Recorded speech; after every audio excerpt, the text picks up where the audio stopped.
బాలు, మీనాల విషయంలో ఏకంగా పెద్ద ట్విస్టే జరిగింది.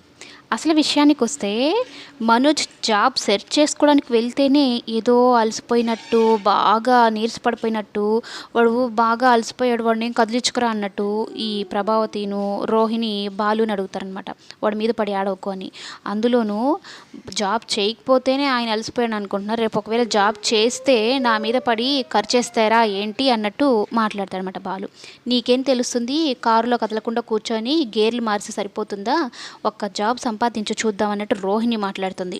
వామ్మో, ఆయన జాబ్ సెర్చ్ చేసుకోవడానికే వెళ్తూ ఉంటే ఇన్ని బిల్డప్లు అనమాట. మళ్ళీ నిజంగా బాలు చెప్పినట్టు జాబ్ తెచ్చుకుంటే ఇంకేమైపోతారో ఇంట్లో వాళ్ళందరూ. ఇంకా బాలునైతే ఇంకా అసలు లెక్క చేయరేమో.